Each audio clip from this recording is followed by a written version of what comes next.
Welcome to Meet Your Neighbor, the podcast that highlights the people and stories that make Westbrook Village a truly exceptional community.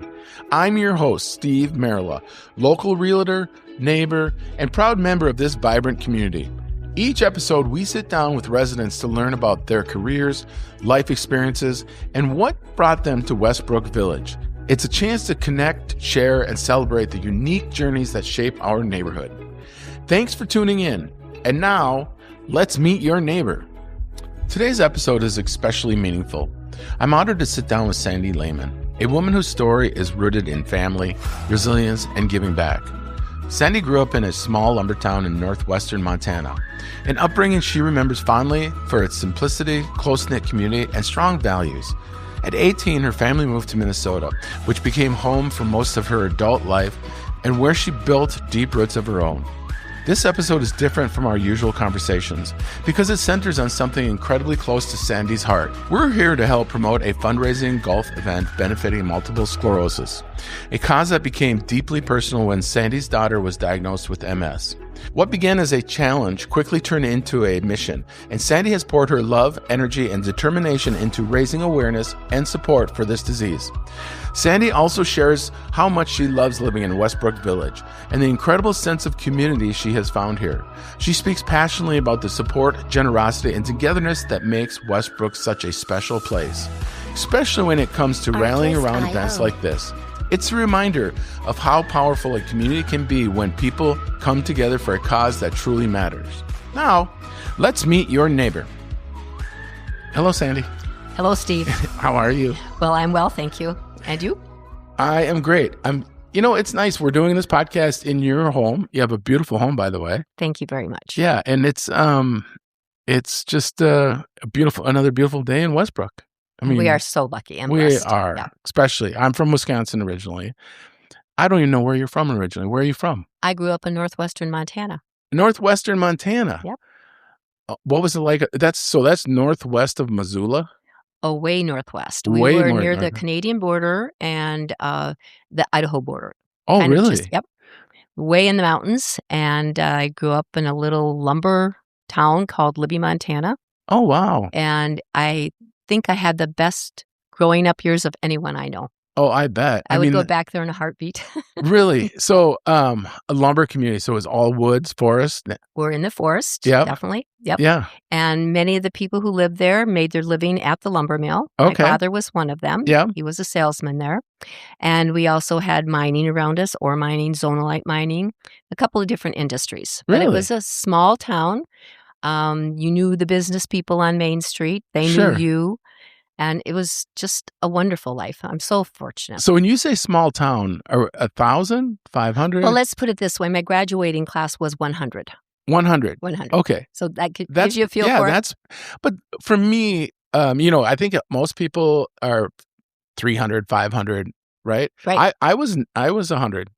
Really? From Poplar, Wisconsin. And we had, we bussed in from, some students were on the bus for an hour. Yes. So did you bus in from all around your area? No, our school bussed in, but I didn't personally bus in. Okay. I was able to walk to school. Oh, and wow. my parents highly encouraged it. Yeah. In other words, you're walking today. You're walking today? Yeah. And, but some of the students that were in my class came from 25, 30 miles away. Right. And so, like you said, they were on the bus a good part of their day. Oh, yeah. So did you have brothers and sisters? Yes, I did. I had a biological brother. Yeah. And then my mother and father adopted 2 babies. And we also had Cuban children and their mother who lived with us as refugees. Oh, wow. And I enjoyed the company of Maria and Frank and their mother during my junior and senior year in high school. Oh, wow. It was very awakening. I mean, it was just opened up a whole new world for us. And this was during Castro's regime. Oh, really? And they were refugees from Cuba. Their father was a wealthy man, and he was able to get his kids out of the country. Oh, wow. And then they end up, that must have been culture shock for them. Oh, you better believe it. When they came to our house, excuse me, my mother and father fostered them through Catholic Charities in Montana. Yep. And when they came to our house, they had never seen snow before. They did not have boots. They did not have mittens. They didn't even have a decent coat. Oh, wow. So they were starting from scratch. Yeah. And it was a big change for them. What did they had to be just in shock and awe of the snow because you must have you've gotten a lot of snow up there, I have to Yes, imagine. absolutely. Very, very well, we were known for skiing, let's put it that way. That was Okay. one of our hobbies. Okay. And coming from Cuba, which of course is tropical, Right. they just were like, "What is this?" And they were so cold all the time. I felt so sorry for them. Oh, really? Yeah. So do you did any of your siblings or any of the adopted children or the refugees stay in that part of the country? We did not. When I graduated from high school, my father was relocated Oh, okay. to Mankato, Minnesota. Oh. So we all moved there. And that Oh. was a shock too. Right when you graduated? Right when I graduated. Oh, okay. Yeah. Oh, so you and then have you gone back since? Back to Montana? Yeah. Several times. Several times. Yes. Yeah, I have to think that so that's obviously you said you would go back there, so that's a pretty special place. It is a special place. Yeah. So they moved the whole family to Mankato. Yep. Was he selling lumber there?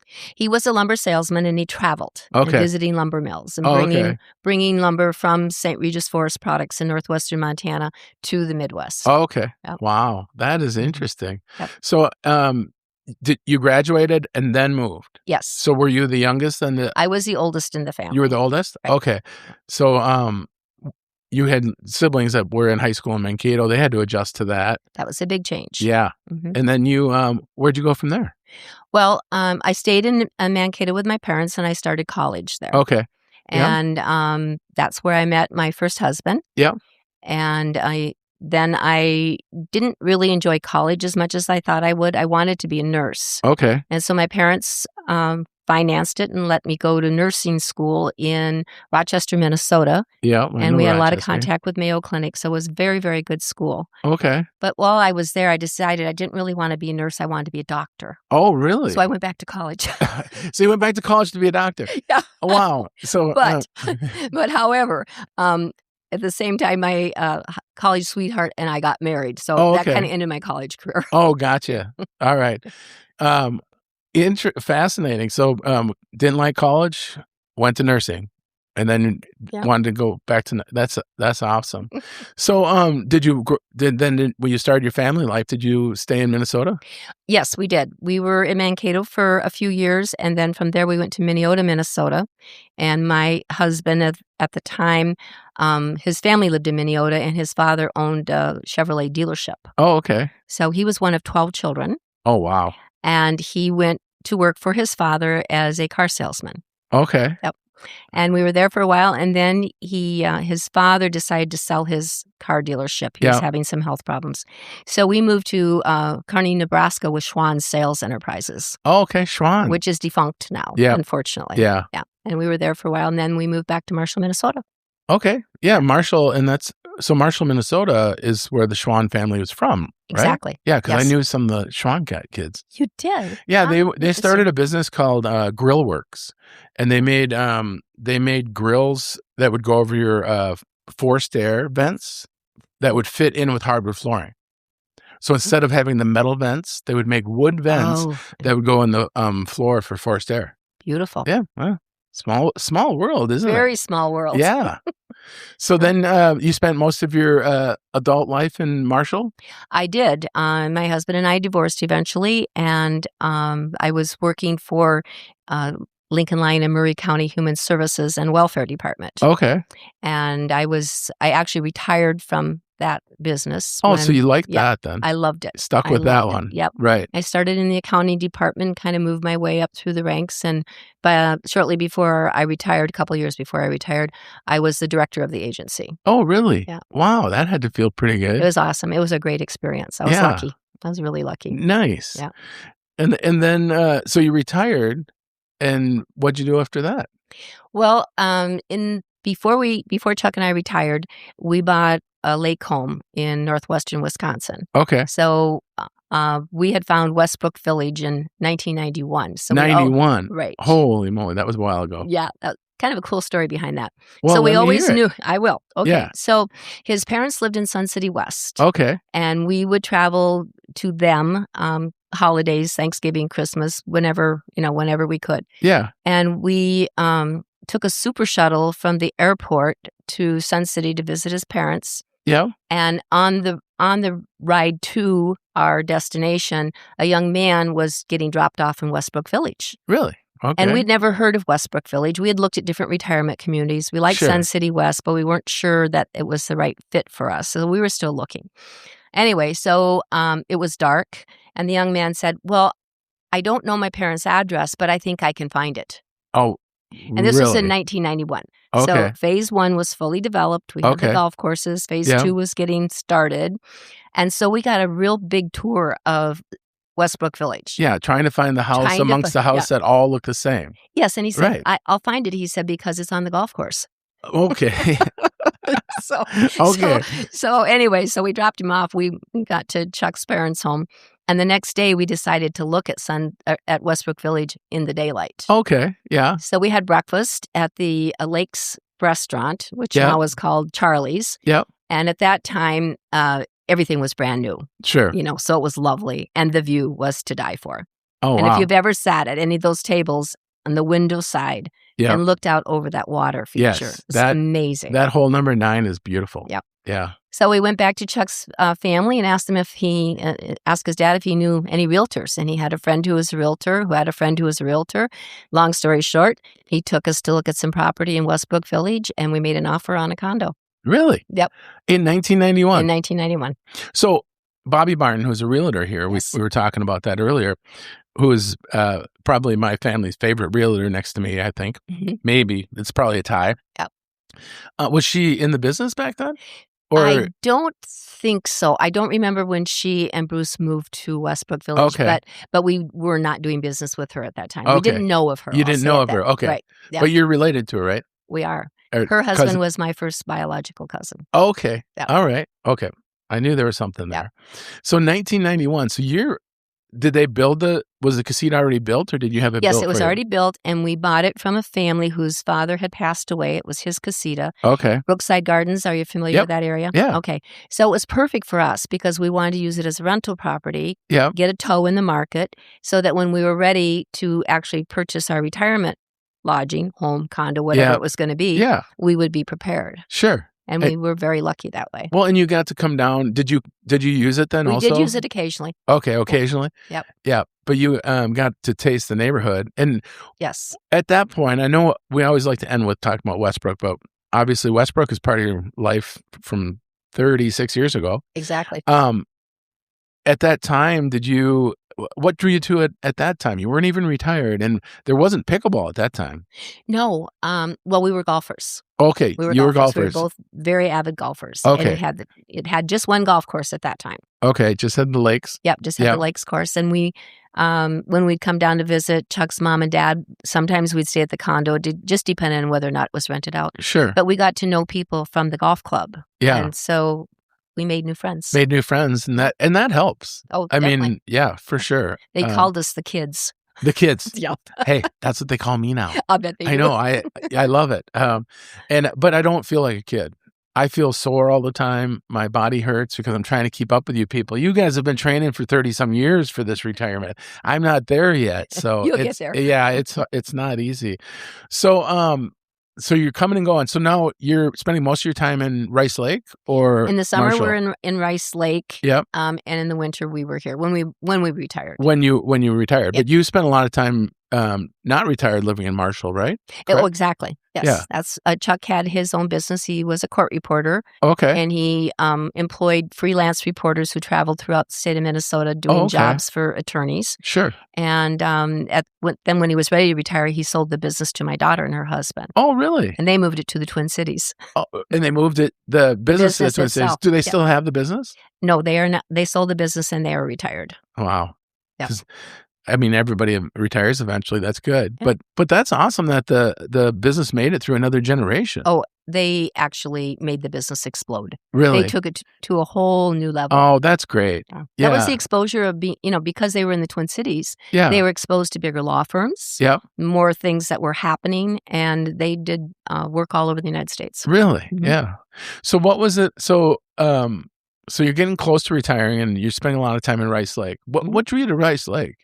Well, Chuck is from Wausau, Wisconsin originally. Okay. He grew up there. Yeah. And we just took a road trip one Memorial Day weekend and wanted to look at lake property to Yeah. see what we could find, towns that we might be interested in. Sure. Made a big swing through northern Minnesota, northwestern Wisconsin, and we found Rice Lake. And the reason we really, really liked Rice Lake is they had a beautiful golf course called Turtleback. Yeah, I know Turtleback. You do? Yeah, I used to. I ran cross country up in Poplar, Wisconsin, which was Maple Northwestern, and sectionals was on that golf course one year. Oh, and it's great. hilly. Yes, I don't know it if is. you know that. Oh, yes, I do. We used to walk it. Yeah, it was very hilly. Yeah. Beautiful golf course. So. Oh, yeah. So you walked that course as a golf course? We did. Wow, you must have been a mountain goat. Jeez. It was definitely exercise, no question. Yeah. Yeah. So who was a better golfer, you or Chuck? Oh, Chuck. He's been a golfer since he was a young man. Okay. He golfed in high school and college. Oh, okay. Yeah. I inherited golf through him. Okay. Yeah.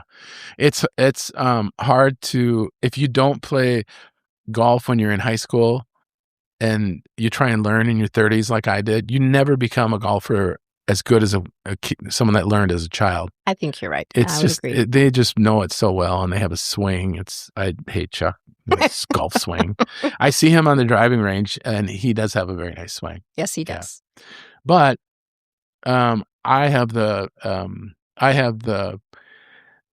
mental power to deal with my horrible game, which he couldn't deal with because I know how upset he gets about the Packers. So he doesn't know how to let things go as well as I do. So yeah, he does not. My failures don't bother me that much, and golf is one of my failures. Oh. So we're in Rice Lake. Do you still go back to Rice Lake? No, we sold our lake home about 5 years ago. COVID hit, and it just seemed like, I don't know, we just had a feeling about it that's what we needed to do at the time. And we were here full time, and we were going to travel. Then COVID hit, I should say. Yeah. Do you still have friends that still live in Montana? Not in Montana. Not in Montana? No. When's the last time you've been back there? The last time we were there was for my granddaughter's wedding, and that was probably 4 years ago. And why did your granddaughter get married back in Montana? Well, when she was a child, her mother used to take her to visit my mother. Okay. And so she really became attached to Montana. Oh, nice. Yeah, both of the grandchildren did. That's got to feel good because when you have a special place, it's got to be great when your children and your grandchildren love that. That was her special place, and she wanted to be married there. Awesome. That's great. Yeah. Great. So, well, let's move on to Westbrook. So, okay. How'd you pick this home, by the way? This home, okay, so when we were still working, we bought a condo in Vista Fairways. Okay. And Chuck was living there on and off. His dad was still alive, so he was here helping his dad. Sure. So he was going back and forth between Minnesota and here, which was easy for him to do, of course. There's no hardship involved there at all. Right. Yeah, especially in the wintertime. Yeah. Anyway, so then when I was getting ready to retire, he decided, and I agreed with him 100%, we needed a bigger place to stay in. Right. So actually my daughter-in-law found this home for us. Oh, really? Yeah, she picked it out. She said, Chuck, this is the house Sandy wants. Really? Yes, I never saw it before really? He did. Oh. And are you happy with the choice? Absolutely, 100%. Yeah, it's beautiful. You have a beautiful private backyard. Yeah. It's awesome.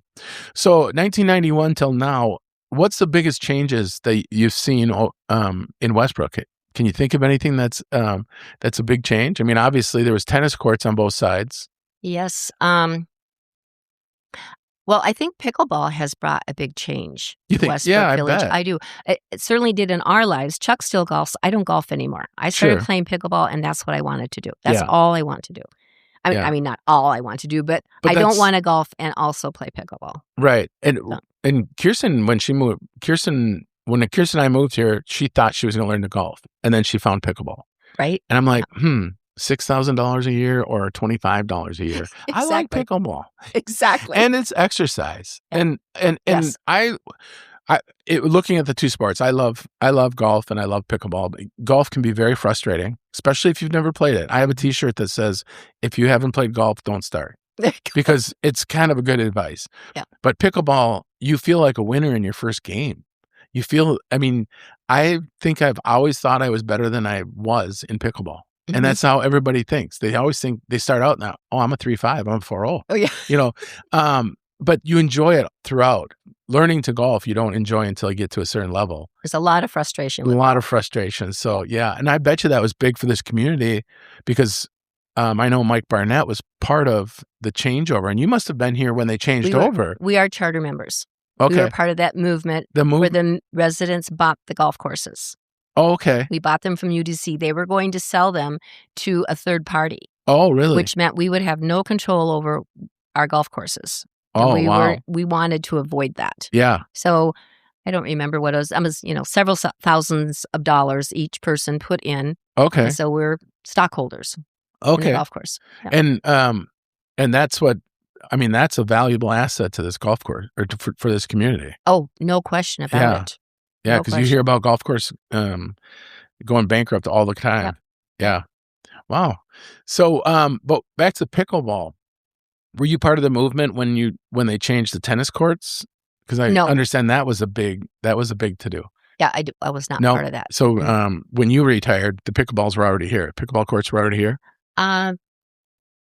No, they weren't here, but we were golfing, as I said. Yeah. So we weren't pickleball players. So you didn't. No, Yeah. we didn't. So you didn't notice. So No, we didn't notice the Yeah. difference. And we weren't tennis players either, so it didn't impact us at all. yeah. So you were like, oh, what's pickleball courts? Who cares? And then all of a sudden you got the bug. We got the bug. Right. Yep. So what do you like most about Westbrook? Pickleball. Pickleball? No, seriously, I love the people. Yeah. The I think people. the people are the best. We are so lucky. Yeah. I cannot think of one single person that I have met in Westbrook that I didn't have some affinity for. Right. We either had something in common or they're just nice people. It's a wonderful place to live. Well, and I think I agree, but pickleball brings people together that wouldn't normally get together. I mean, when you look at, I will just pick on someone, and let's say Brad Yes. on pickleball Yes. courts. He's loud, he's obnoxious, and he is fun.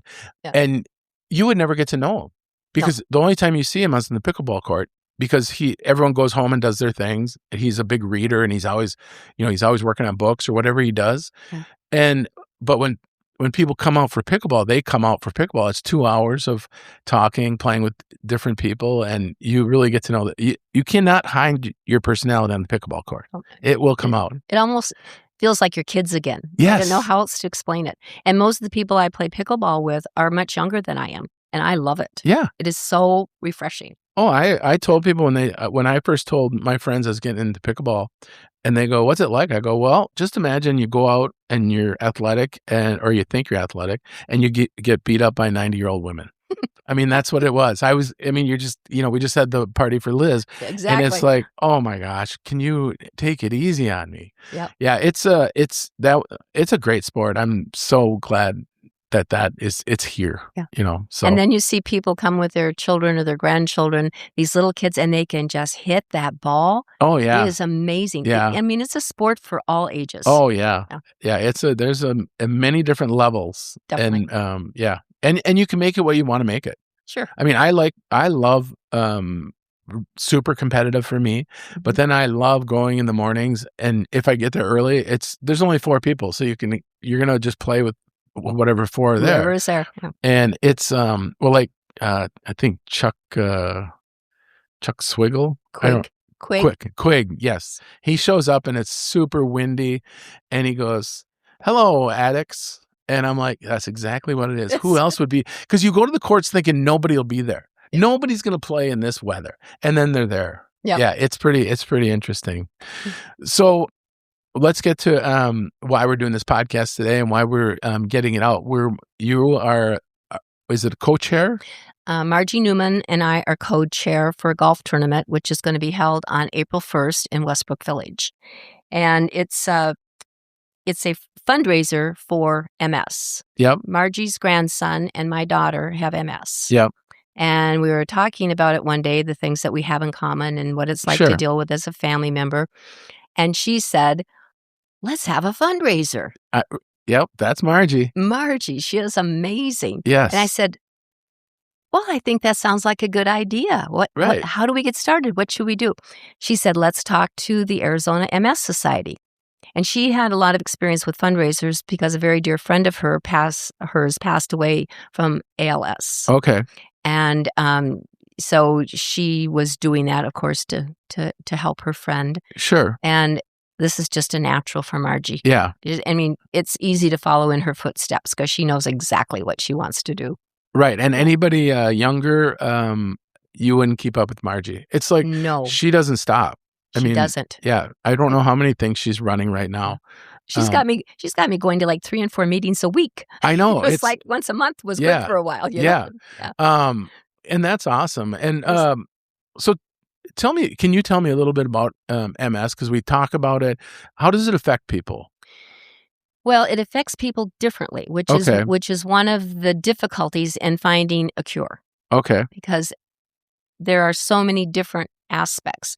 My daughter, for example, her disease started with vision problems. Okay. And they diagnosed it as a visual issue.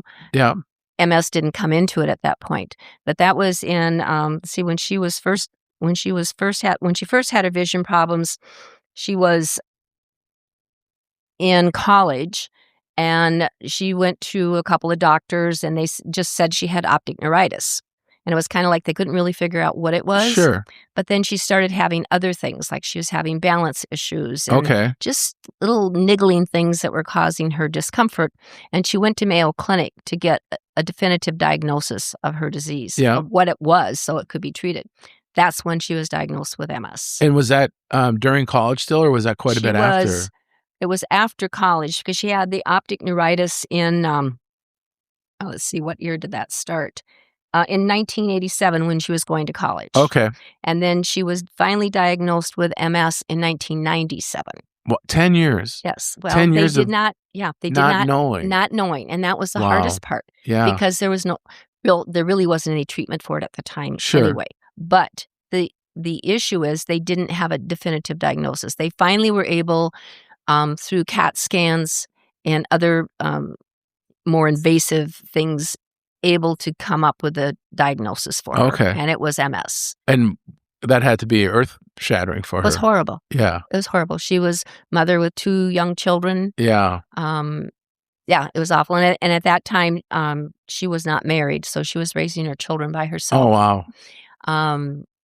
And as time went by, her symptoms became worse. I mean, she started having trouble walking. Sure. Balance issues. MS, it has its digestive issues. It's your whole body. You think of anything that is controlled by your neurological system, and that can be affected by MS. Oh, wow. And that's everything. Everything. That's everything. Yes. And so does she have it? I mean, is there levels of severity? Yes. And usually starts out with relapsing remitting, which is what she had initially. Okay. And then when you get into the part where you start having really, really severe issues, then it can be called progressive, and that's where she is now. That's where she is now. Yeah. Huh. Is there hope for a cure? They have experimented with different medications. Okay. To stop the MS is basically what it is. It'll never be gone, because you've lost what you've lost. It doesn't come back. Neurologically, you've lost. Exactly. Okay. Yeah. But the goal is to at least slow or halt the progress of the disease. My daughter, unfortunately, did not respond well to any of the treatments that were available at the time. Okay. So she just had a decline throughout the disease. Now she is in a scooter. She has vision problems. She has digestive problems.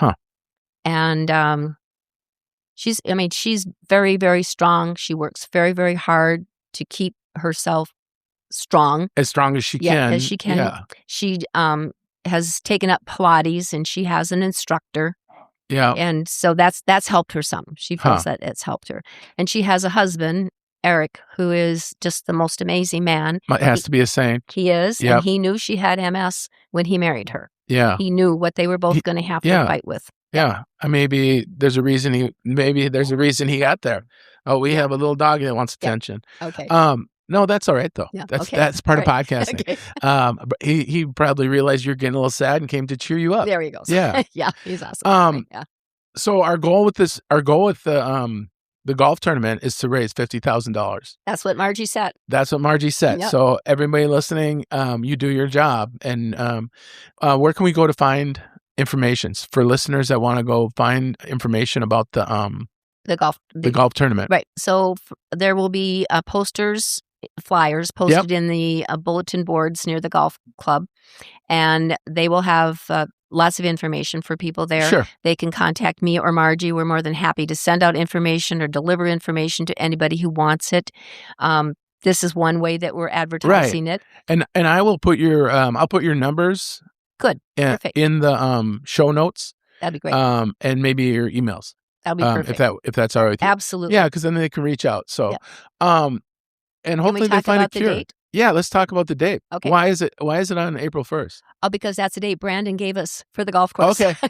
So no April Fools, people. No April Fools. That's just the date we got. Yeah. And it'll be an 18-hole shotgun. 9 holes. You play 9 holes over 18 holes. So we're using both sides of the golf course to get more people in there. It's going to be 9 holes, and it's going to be a fun tournament.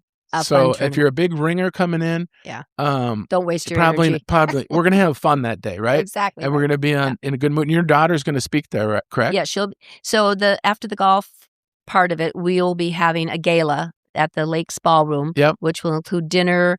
We'll have silent auction. We'll have raffle prizes. We'll have mystery boxes. All things that will help raise money for the MS Society. That's amazing. And my daughter and Margie's grandson will be speaking to talk about their journey. That that is so. You must be so proud of her just to be able to come speak, because it's I'm sure. I get sick and I just want to roll up in a ball and stay in bed for 3 days. She feels like that many days. I'm sure, but she doesn't, and she's willing to do this. So she keeps fighting through. Yeah, and even though this money may not help her, it'll help someone. So that's the goal. That's awesome. That's amazing. Yeah. Well, the usual. It's 30 minutes. Okay. I really appreciate it, and we're going to get people there, and it'll be fun. Thank you, Steve. Thank you for the opportunity. Oh no, thanks for doing it. Okay. Thank you for listening to the Meet Your Neighbor podcast. If you enjoyed today's conversation, be sure to subscribe so you never miss an episode. And feel free to share this podcast with your friends and fellow neighbors. Until next time, take care and keep connecting.